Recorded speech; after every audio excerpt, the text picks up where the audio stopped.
Hello students, आपके सामने एक सवाल है कि 1 से 100 तक की संख्याओं के अंकों का योग कितना होगा।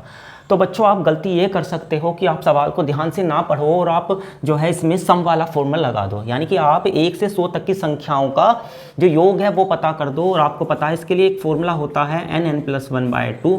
आप यहाँ पर n की जगह पर रख दोगे 100, तो 100 और 100+1 हो जाएगा आपका 101 और डिवाइड बाय 2, 2 से 100 हो गया कैंसिल, और आप जब इनकी मल्टीप्लाई करोगे तो आपका आंसर आ जाएगा 5050, और आप ऑप्शन नंबर ए को करेक्ट कर देंगे। लेकिन ये इसका सही जवाब नहीं है, क्योंकि इस सवाल में ये नहीं पूछा गया है कि 1 से 100 तक की संख्याओं का योग कितना होगा, बल्कि इस सवाल में ये पूछा गया है कि 1 से 100 तक की संख्याओं के अंकों का योग कितना होगा।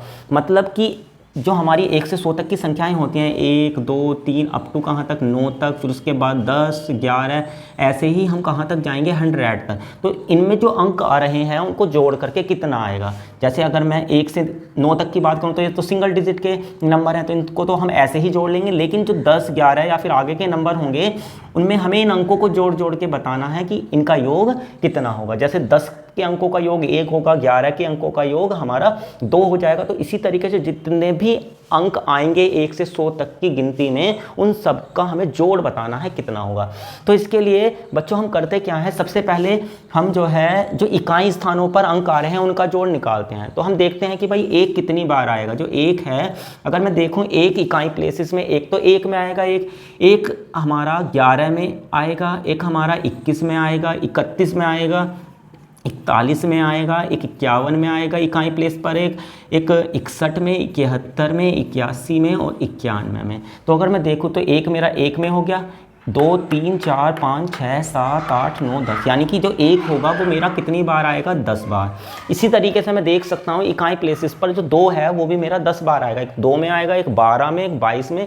इसी तरीके से हमारा 32 42 और 52 और 62 और 72 और 82 और 92 में, यानी कि जो 2 होगा, अंक 2, वो भी इकाई प्लेसेस पर कितनी बार आएगा, 10 बार। इसी तरीके से हमारे जो 9 तक के अंक होंगे सभी इकाई प्लेसेस पर 10 बार आएंगे।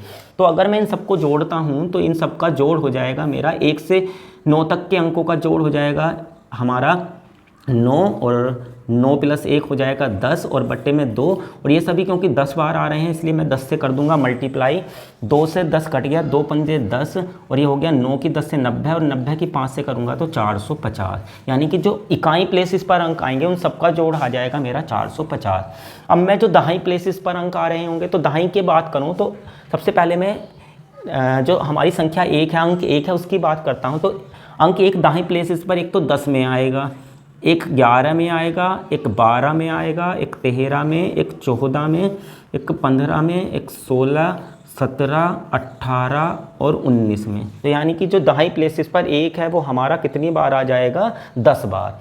और इसी तरीके से मैं अगर देखूं तो 2 से लेकर 9 तक के जो मेरे अंक हैं वो भी दहाई प्लेसेस पर 10 ही बार आएंगे। तो उन सब का अगर मैं दहाई प्लेसेस वाले अंकों का जोड़ निकालूं तो वो भी मेरा कितने आने वाला होगा, 450। अब मैं जो हमारा सैकड़ा वाला प्लेसेस होता है 100 प्लेस, उसकी बात करूं तो हम देख सकते हैं 1 से 100 तक की गिनती में बस 3 अंक किस में आएंगे, हमारे 100 में आएंगे। बस 100 ही एक ऐसी संख्या होगी 1 से 100 तक की गिनती में जिसमें 3 अंक होंगे। तो 100 प्लेस पर बस केवल कौन आने वाला होगा, 1 आएगा, और कोई हमारा आएगा ही नहीं। यानी कि एक जो है वो 100 प्लेस वाले डिजिट का सम हो गया। तो इन सबको अगर मैं जोड़ता हूं तो मेरा आएगा 901, और यही मेरे सवाल का सही जवाब होगा। तो ऑप्शन डी जो है वो हमारा सही ऑप्शन है।